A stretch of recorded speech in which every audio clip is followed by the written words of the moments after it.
আসসালামু আলাইকুম, স্বাগত জানাচ্ছি চ্যানেল আই সংবাদে। আমি রিদিতা রেজা। শুরুতেই জানিয়ে দিচ্ছি ফ্রেশ আটা ময়দা সুজি সংবাদ শিরোনাম। ভোটের দিন কেন্দ্রগুলোতে উৎসবের আমেজ থাকবে, নির্বাচন কমিশনের আশা। সংঘাতে সুনির্দিষ্ট আশঙ্কা নেই মন্তব্য।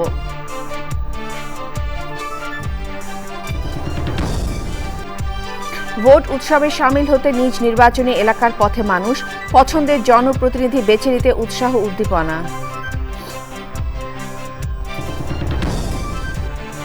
রাজধানী সহ সারা দেশে নির্বাচনী প্রস্তুতি শেষ পর্যায়ে, ঝুঁকিপূর্ণ সহ সব কেন্দ্রে কয়েক স্তরে নিরাপত্তা ব্যবস্থা। এবং ঢাকা ব্যাংক আনন্দ আলো সাহিত্য পুরস্কার প্রদান, লেখার জগৎকে আনন্দের জায়গা হিসেবে গড়ে তোলার প্রয়াস।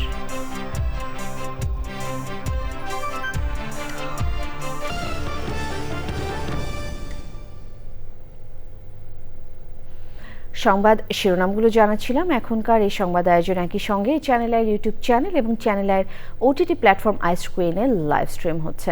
শুরুতে ইস্পাহানি মির্জাপুর জাতীয় সংসদ নির্বাচন 2026।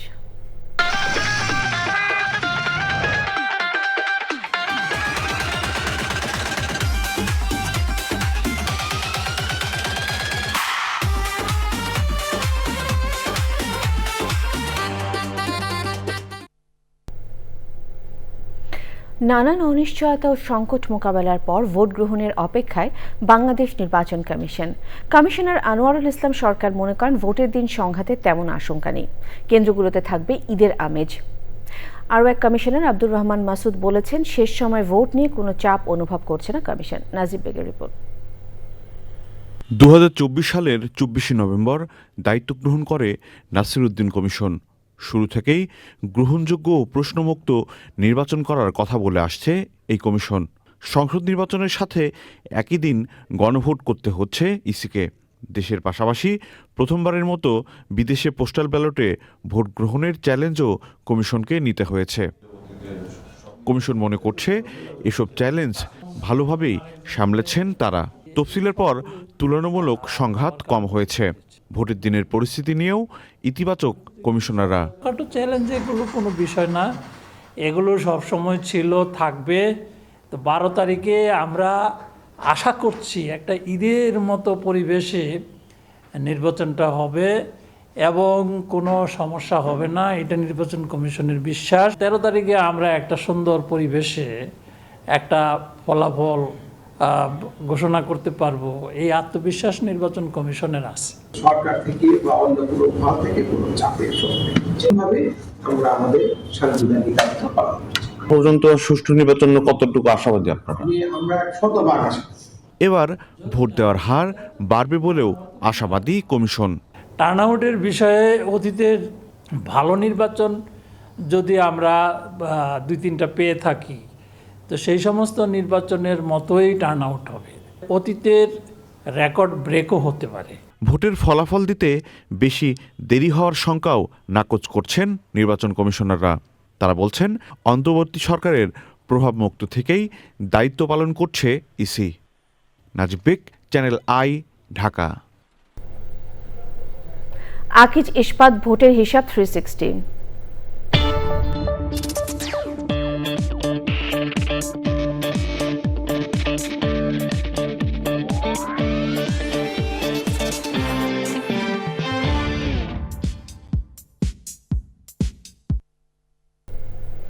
অন্তর্বর্তী সরকারের আনুষ্ঠানিক শেষ কর্মদিবস আজ। গেল 18 মাসের ব্যর্থতা ও সাফল্যের কথা বলেছেন উপদেষ্টারা। অর্থ উপদেষ্টা তার কাজের জন্য নিজেকে 70 নম্বর দিয়েছেন। ব্যর্থতা নয়, সফল হওয়ার কথা বললেন মৎস্য উপদেষ্টা। আর খাদ্য উপদেষ্টা বলেন, যথেষ্ট খাদ্য মজুদ থাকছে, নির্বাচিত সরকারের জন্য সমস্যা হবে না।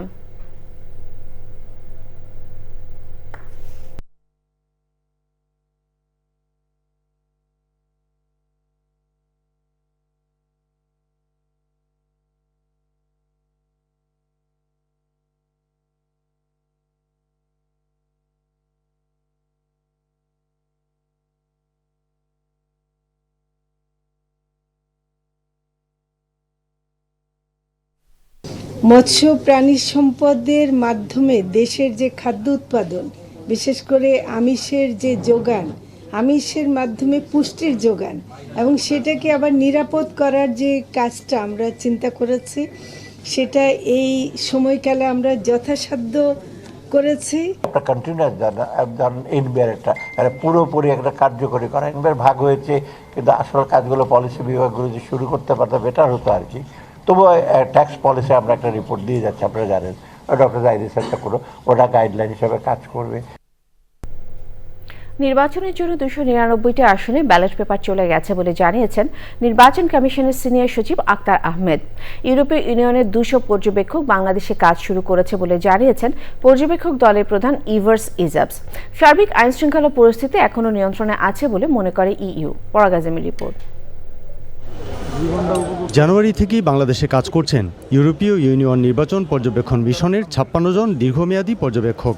মঙ্গলবার সকালে ওই দলের সাথে যোগ দিলেন আরও 90 জন স্বল্পমেয়াদী পর্যবেক্ষক। তাদের সঙ্গে পরিচয় করিয়ে দেওয়া হয় সাংবাদিকদের। ইইউ পর্যবেক্ষক দলের প্রধান ইভার্স ইজাবস জানিয়েছেন, এছাড়াও ইইউভুক্ত দেশের বাইরের 3টি দেশ থেকেও পর্যবেক্ষক যোগ দেওয়ায় এখন ইইউ নির্বাচন পর্যবেক্ষকের সংখ্যা 200। Today we are dispatching the short-term observers. These are the people who will be observing the voting process itself and of course also the counting of votes, and we are looking forward to really observe here credible, trusted and participatory election. নির্বাচন সামনে রেখে দেশের আইন শৃঙ্খলা পরিস্থিতি নিয়ে সাংবাদিকদের প্রশ্নের জবাব দেন ইভার্স ইজাবস। We are also spoken to the security services, to the military, to the police, and so of course there are more risky, less risky districts in the country, but at least our overall perception right now is that the state authorities have the situation under control. নির্বাচন উপলক্ষে বিদেশি সাংবাদিকদের জন্য hotel ইন্টারকন্টিনেন্টালে media centre খুলেছে তথ্য ও সম্প্রচার মন্ত্রণালয়। উদ্বোধন অনুষ্ঠানে কথা বলেন তথ্য ও সম্প্রচার মন্ত্রণালয়ের সচিব, পররাষ্ট্র সচিব ও ইসির সিনিয়র সচিব। আমাদের এ পর্যন্ত যতগুলো আসনের ভোট হওয়ার কথা 299টা আসনের সব ব্যালট পেপার চলে গেছে, সব নির্বাচন উপকরণ চলে গেছে। ব্যালট পেপার রিটার্নিং অফিসারের কার্যালয় থেকে পর্যায়ক্রমিকভাবে আপনার অ্যাসিস্ট্যান্ট রিটার্নিং অফিসার এবং প্রিজাইডিং অফিসারদের কাছ থেকে চলে যাচ্ছে। তার মানে ভোট গ্রহণের যে প্রস্তুতি সেটা সম্পন্ন হয়েছে। নির্বাচনে সাংবাদিকদের যাচাই করে সঠিক তথ্য প্রচার করার আহ্বান জানিয়েছেন তথ্য ও সম্প্রচার মন্ত্রণালয়ের সচিব। মিডিয়া সেন্টারে অভ্যাগত যারা আজিম, চ্যানেল আই, ঢাকা। নির্বাচন ঘনিয়ে আসতেই রাজধানী ছাড়ছে মানুষ। কর্মব্যস্ত শহর ঢাকার বাস কাউন্টারগুলোতে সকাল থেকে উপচে পড়া ভিড়। ভোটের দিন নিজ নিজ এলাকায় থাকতে আগে ভাগেই গ্রামে ফিরছেন নগরবাসী। রিয়াজ ইসলামের রিপোর্ট। রাজধানীতে সকাল থেকে বিভিন্ন বাস টার্মিনাল ও কাউন্টারে বাড়িমুখী মানুষের ভিড়। টিকিট সংগ্রহ করতে দীর্ঘ সময় অপেক্ষা করছেন তারা। অনেক কাউন্টারে নির্ধারিত সময়ের আগেই টিকিট শেষ। কোথাও দীর্ঘ লাইন, কোথাও ভিড়, আবার কোথাও অপেক্ষার ক্লান্তি। নির্বাচনী আমেজে পরিবার পরিজন নিয়ে বাড়ির পথে তারা। ত্রয়োদশ জাতীয় সংসদ নির্বাচনের আর একদিন বাকি। এরই মধ্যে রাজধানী ছাড়তে শুরু করেছে সাধারণ মানুষ। তারা বলছেন নির্বাচনী এলাকায় গিয়ে তাদের পছন্দের প্রার্থীকে ভোট দিতে চান তারা। আনন্দ নিয়ে সব দেশে যাইতেছে ভোট দেওয়ার জন্য। ভোট দিতে যাচ্ছি কষ্ট করে আর কি। অনেক ভালো লাগতেছে, আমি অনেক অসুস্থ, তারপরেও শুধু ভোট দেওয়ার জন্য যাচ্ছি। 17 বছর পরে একটা সুযোগ পাইছি ভোট দেওয়ার জন্য, তাই ভোট দিতে যাচ্ছি। ভার্সিটি বন্ধ করে দিয়েছে তো বাসায় যাচ্ছি, সবার সাথে দেখা হবে। নির্বাচন কেমন? পরিবহন সংশ্লিষ্টরা বলছেন শেষ মুহূর্তে যাত্রীর চাপ আরও বাড়তে পারে। আমাদের সবসময় একই ভাড়া থাকে, শুধু নির্বাচন উপলক্ষে না, ঈদেও একই ভাড়া থাকে। আজকে মামা গাড়ির চাপ বেশি অতিরিক্ত এবং জামও মামা অতিরিক্ত। পরিবহন মালিকরা যেন অতিরিক্ত ভাড়া না নিতে পারে তা দেখভালে মাঠে রয়েছে ভোক্তা অধিদপ্তরের বিশেষ টিম। ঢাকা মহানগরের গাবতলী, মহাখালী, সায়দাবাদ টার্মিনালে অভিযান চলতেছে। ঘরমুখ মানুষের অনেক চাপ আমরা দেখতে পাচ্ছি। আমাদের কাছে কিছু কমপ্লেন এসেছে, কিছু পরিবহন সেক্টর থেকে ভাড়া বেশি নেওয়া হচ্ছে। সেই বিষয়টা আমরা পরিবহন সেক্টরের লোক আছে, আমাদের সঙ্গে প্রতিনিধি আছে, তাদেরকে সঙ্গে করে নিয়ে আমরা মনিটরিং করতেছি। নির্বাচন ঘিরে এই যাত্রা আগামীকালও চলবে বলে ধারণা করা হচ্ছে। রিয়াজ ইসলাম, চ্যানেল আই, ঢাকা। 24-এর গণ অভ্যুত্থানের সময় থানা থেকে লুট হয়ে সন্ত্রাসীদের হাতে যাওয়া অস্ত্র নির্বাচনে বিশৃঙ্খলা সৃষ্টিতে ব্যবহার করা হতে পারে বলে আশঙ্কা প্রকাশ করেছেন পুলিশের আইজি বাহারুল আলম। তবে তিনিও বলেছেন, নির্বাচনে বিপর্যয় ঘটানোর মতো শক্তি এখনো কারো নেই। নির্বাচনে নিরাপত্তা নিশ্চিত করতে সারা দেশে 1,87,000-এরও বেশি পুলিশ সদস্য দায়িত্ব পালন করবেন বলে জানিয়েছেন আইজিপি। এনামুল কবির রূপমের রিপোর্ট। সারা দেশে নির্বাচনের নিরাপত্তা নিয়ে পুলিশ সদর দপ্তরে সাংবাদিকদের মুখোমুখি পুলিশ প্রধান। যে কোনো অস্ত্রই থ্রেট, যেটা অবৈধ, যেটা বাইরে রয়েছে, ব্যক্তিগত অস্ত্র লাইসেন্স করা, এগুলো লুট হয়েছে, এগুলোর সংখ্যা 1000-এর বেশি। এর বাইরেও আপনারা জানেন যে বিভিন্নভাবে অস্ত্র দেশে প্রবেশ করে। যে কোনো অস্ত্রই থ্রেট। এখন সেগুলো মোকাবেলার জন্য আমরা এইবার মনে হয় একটা প্রায় ফুলপ্রুফ একটা ব্যবস্থা রেখেছি। কেন্দ্রের ফোর্স, পুলিশ, আনসার ছাড়াও সেনাবাহিনী নিয়োজিত হবে 1 লক্ষ, এবং তারা ইন্টেন্সিভ মোবাইল পেট্রোলিংয়ে থাকবে। তাদের যে কমিটমেন্ট, আমি নিশ্চিত যে অস্ত্র যতই থাকুক আমরা একটা সফল ইলেকশন করব। সাম্প্রতিক সহিংসতা ও জঙ্গি তৎপরতা নিয়ে তথ্য জানান আইজিপি। আমি মনে করি জঙ্গি হামলার আশঙ্কাটা, আমরা যদি কেরানীগঞ্জের ঘটনাটা না ঘটতো, আমাদের মধ্যে অ্যাপ্রিহেনশনটা বেশি থাকতো। এই মুহূর্তে আমি ওইরকম তীব্র আশঙ্কা বোধ করছি না, তবে আমরা জিনিসটা উড়িয়েও দিচ্ছি না।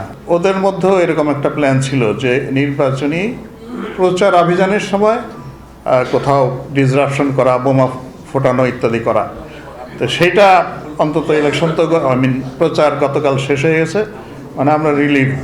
পুলিশ প্রধান বলেছেন, ঝুঁকিপূর্ণ কেন্দ্রগুলোতে সিসি ক্যামেরা ছাড়াও থাকবে body on camera. Enamul Kabir Rupam, channel I, Dhaka. রাজধানী সহ দেশজুড়ে নির্বাচনী প্রস্তুতি শেষ পর্যায়ে। রাজধানী 15টি আসনের কেন্দ্রগুলোতে নির্বাচনী সরঞ্জাম পৌঁছানো হবে বুধবার। নিরাপদে ভোটদান ও ভোট কারচুপি এড়াতে প্রতিটি দলের পোলিং এজেন্টদের উপস্থিতি নিশ্চিত করার দাবি জানিয়েছেন ভোটাররা। ঢাকার জেলা রিটার্নিং কর্মকর্তা ইউনুস আলী জানিয়েছেন, ঝুঁকিপূর্ণ সহ সব কেন্দ্রে কয়েক স্তরে নিরাপত্তা ব্যবস্থা রাখা হয়েছে। রোকসানা আমিনের রিপোর্ট। 12 ফেব্রুয়ারির রাজধানীর 15টি আসনে 2131টি কেন্দ্রে ভোট দেবেন ভোটাররা। যারা সংসদ নির্বাচনে দাঁড়িয়েছে তাদের জন্য প্রত্যেকজনের পোলিং এজেন্ট থাকে, এবং পোলিং এজেন্টের জন্য ভোটারদের সার্বিকভাবে সহযোগিতা করে যাতে তারা সুষ্ঠুভাবে ভোটটা দিতে পারে। ভালো পরিবেশ চাই, নিরাপত্তার সাথে যাতে ভোট দিতে পারে, কোনো বাধা আপত্তি বা কোনো প্রেশার না থাকে, এটাই আমরা চাই, যাতে কোনো বিশৃঙ্খলা না হয়। এরই মধ্যে ঢাকা রেসিডেন্সিয়াল মডেল স্কুলে ঢাকা 13 আসনের 265টি ভোট কেন্দ্রের ব্যালট বাক্স, সিল ও অমোচনীয় কালিসহ নির্বাচনী সরঞ্জাম বণ্টনের দায়িত্ব দেওয়া হয়েছে ঢাকা সিটি কর্পোরেশনকে। বুধবার সকালে কেন্দ্রগুলোতে পাঠানো শুরু হবে নির্বাচনী সরঞ্জাম। সার্বিক পরিস্থিতি নিয়ে জানালেন ঢাকা 13 ও 15 আসনের রিটার্নিং কর্মকর্তা। ভোট কেন্দ্রের সার্বিক প্রস্তুতি নেওয়া হয়েছে, এবং আমাদের আইনশৃঙ্খলা রক্ষায় আর একটা গুরুত্বপূর্ণ বিষয় যে এখানে আমাদের প্রতিটি আমার 13 আসনে 5 জন এক্সিকিউটিভ ম্যাজিস্ট্রেট রয়েছে এবং 15 আসনে 5 জন এক্সিকিউটিভ ম্যাজিস্ট্রেট রয়েছে। পাশাপাশি 2 জন করে জুডিশিয়াল ম্যাজিস্ট্রেট রয়েছে প্রত্যেকটি আসনে, এবং ইলেকট্রাল ইনকোয়ারি এবং অ্যাডজুডিকেশন কমিটির নেতৃত্বেও একটি বিচারিক কমিটি রয়েছে। তারাও কিন্তু এই নির্বাচনের দিন বা আজকে থেকেই তারা মাঠে কিন্তু কাজ করছেন, বিভিন্ন এলাকা পর্যবেক্ষণ করছেন। তো আমাদের সার্বিক প্রস্তুতি মোটামুটি চূড়ান্ত পর্যায়ে। আমরা জনগণের প্রতি উদাত্ত আহ্বান জানাবো যে তারা যেন নির্বিঘ্নে ভোট প্রদানের সমস্ত আয়োজন বা পরিবেশ নিশ্চিত করা হয়েছে, এলাকার পরিবেশ পরিস্থিতি শান্তিপূর্ণ রয়েছে, এবং জনগণের প্রতি উদাত্ত আহ্বান থাকবে, ভোটারদের প্রতি উদাত্ত আহ্বান থাকবে তারা যেন ভোট কেন্দ্রে ভোটের দিন সকাল সকাল ভোট কেন্দ্রে আসেন এবং তাদের পছন্দের প্রার্থীকে নির্বাচন করার কাজটি সম্পন্ন করেন। ঢাকায় 37টি ভোট কেন্দ্র ঝুঁকিপূর্ণ বলে এরই মধ্যে জানিয়েছে ডিএমপি। গুরুত্বপূর্ণ 1614টি ভোট কেন্দ্রে 4 জন করে এবং সাধারণ 517টি ভোট কেন্দ্রে 3 জন করে পুলিশ সদস্য মোতায়েন থাকবে। রোকসানা আমিন, চ্যানেল আই, ঢাকা। অনুষ্ঠিত হলো ঢাকা ব্যাংক আনন্দ আরো সাহিত্য পুরস্কার প্রদান আয়োজন। এ উপলক্ষে চ্যানেল আই স্টুডিওতে এই আয়োজনে উপস্থিত ছিলেন বিশিষ্ট জনেরা। টেলিভিশন পর্দায় অনুষ্ঠানটি সরাসরি সম্প্রচার করেছে চ্যানেল আই। সুলতানা হিমুর রিপোর্ট। সহ আরো আধুনিকায়নের যুগে যখন বই বিমুখ হতে চলেছে নতুন প্রজন্ম, তখন তাদের পঠন ও লেখনীতে উৎসাহিত করার উদ্দেশ্যে অনুষ্ঠিত হলো ঢাকা ব্যাংক আনন্দ আলো সাহিত্য পুরস্কার। প্রতিবারের মতো এবারও এই আয়োজন অনুষ্ঠিত হয় চ্যানেল আই প্রাঙ্গণে। বাংলা একাডেমি আয়োজিত ২০২৫ সালের ২১শে বইমেলায় প্রকাশিত শ্রেষ্ঠ গ্রন্থের জন্য এই সাহিত্য পুরস্কার ঘোষণা করা হয়, যেখানে কবিতায় আব্দুল হাই শিকদার, শিশু সাহিত্যে যৌথভাবে আমিরুল ইসলাম ও মাহবুবা চৌধুরী পুরস্কার পেয়েছেন। কথা সাহিত্যে সাদাত হুসাইন, প্রবন্ধে মাহবুব আজিজ, প্রথম বৈশাখায় দিদারুল আলম এবং সাহিত্যে তারুণ্যের পুরস্কার পেয়েছেন সানারেই দেবী শানু। এটা এক ধরনের স্বীকৃতি, আসলে একটা স্বীকৃতি। আরেকটা হলো যে স্বীকৃতির পাশাপাশি একটা দায় চাপিয়ে দেওয়া হয়, যে সে তখন বাধ্য হয় সমাজের দিকে চোখ ফেরাতে, রাষ্ট্রের দিকে চোখ ফেরাতে। এখানে সম্মানটা অনেক বড়। এই পুরস্কারটা আমরা একজনকে দিতে পারিনি, তার নাম ফরিদুর রেজা সাগর। আমি আমার বাবা মার কাছে কৃতজ্ঞ, ভাই বোনদের কাছে কৃতজ্ঞ যে তারা আমাকে তখন উৎসাহ দিয়েছিলেন। ঢাকা ব্যাংক আনন্দ আলো সাহিত্য পুরস্কার কর্তৃপক্ষ যারা আসলে আমাকে এই পুরস্কারের জন্য যোগ্য মনে করেছেন, ধন্যবাদ সবাইকে। কিন্তু সবসময় আমাদের দেশে লেখকদের জন্য এত বেশি ডিমোটিভেশন থাকে যে সেখানে প্রাতিষ্ঠানিক এক ধরনের স্বীকৃতি তাকে আরও মোটিভেট করে। আমাদের এই কৃতজ্ঞতা আরও অনেক মানুষের কাছে জানাতে চাই যারা অনেক দূরে চলে গেছেন আর জীবনে কখনোই তাদের সঙ্গে আমাদের দেখা হবে না। দেশীয় সাহিত্যাঙ্গনে এই পুরস্কার গুরুত্বপূর্ণ ভূমিকা পালন করছে বললেন প্রকাশক ও কবি সাহিত্যিকরা। বই পড়ার কাজটা আমাদের নিজেদেরকেই করতে হবে, কাজটা কষ্টকর। বই পড়ার যে বিভিন্ন কর্মসূচি রয়েছে তার মধ্য দিয়ে আমরা লক্ষ্য করেছি খুব অল্প সংখ্যক মানুষ আসলে শেষ পর্যন্ত বই পড়েন। এই পুরস্কারটি যেন কখনো বন্ধ না হয়, এই পুরস্কারটি যেন চলমান থাকে। এই পুরস্কারটি আমাদের বাংলা সাহিত্যের জন্য একটি বড় বিষয় থাকবে। কবি সাহিত্যিক ও লেখকরা যাতে অনুপ্রাণিত হন, লেখার জগৎটি যেন আনন্দের জায়গা হয়ে ওঠে, সেই উদ্দেশ্যে এই পুরস্কার আয়োজন। আমাদের মোবাইল ওরিয়েন্টেড এখন সব কিছু করতে হবে, অনলাইনে যেটা দেখুন পৃথিবীর সব জায়গায় পেপারলেস হয়ে যাচ্ছে। কাজে আমাদের সাহিত্যে যে বাংলা সাহিত্যে পেপারলেস হইতে হবে না, এটাও কিন্তু you cannot rule out the possibility, তাই না? এটা করতে হবে আমার মনে হয়। এবং এই ব্যাপারগুলো অনেকটা মানে যদি বড় করতে হয় আসলে ইন্ডাস্ট্রির মতো হতে হবে। ব্যাংক যেমন ইন্ডাস্ট্রিকে লোন দেয়, সেরকম ব্যাংকের কাছ থেকে টাকা আসতে হবে, তাহলেই বড় হতে পারবে এটা।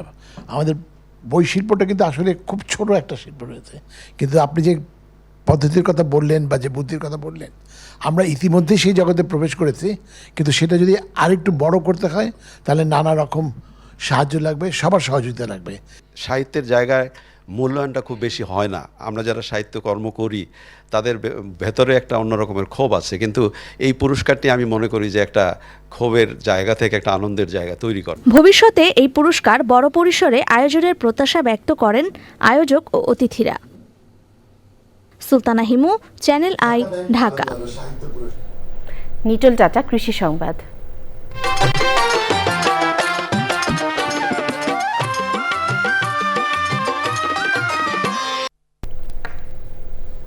রেড লেডি জাতের পেঁপে চাষ করে স্বপ্ন দেখছেন ফেনীর ৩ যুবক। দাম কম ও চাহিদা বেশি থাকায় এই পেঁপে সরবরাহ করছে বিভিন্ন জেলায়।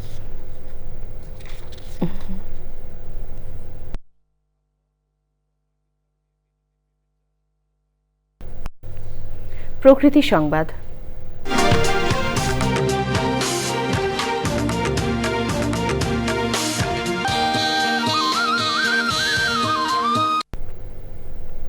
প্রকৃতি বাঁচলে বাঁচবে মানুষ, এই সত্যকে ধারণ করে প্রকৃতি রক্ষায় অদম্য পরিবেশ সংগঠক মাহবুবুল ইসলাম পলাশ গত 25 বছরে নিজ উদ্যোগে দেশ জুড়ে রোপণ করেছেন 43 প্রজাতির লক্ষাধিক বৃক্ষ।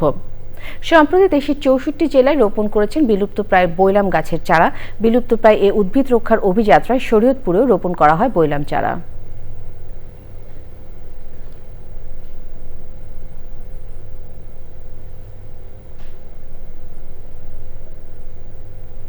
সবশেষে ফ্রেশ আটা ময়দা সুজি। সংবাদ শিরোনামগুলো আরো একবার। ভোটের দিন কেন্দ্রগুলোতে উৎসবের আমেজ থাকবে নির্বাচন কমিশনের আশা। সংঘাতের সুনির্দিষ্ট আশঙ্কা নেই মন্তব্য।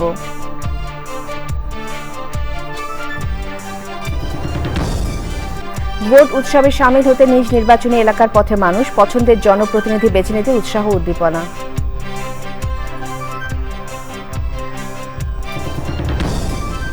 রাজধানী সহ সারা দেশে নির্বাচনী প্রস্তুতি শেষ পর্যায়ে, ঝুঁকিপূর্ণ সহ সব কেন্দ্রে কয়েক স্তরের নিরাপত্তা ব্যবস্থা। এবং ঢাকা ব্যাংক আনন্দ আলো সাহিত্য পুরস্কার প্রদান, লেখার জগৎকে আনন্দের জায়গা হিসেবে গড়ে তোলার প্রয়াস।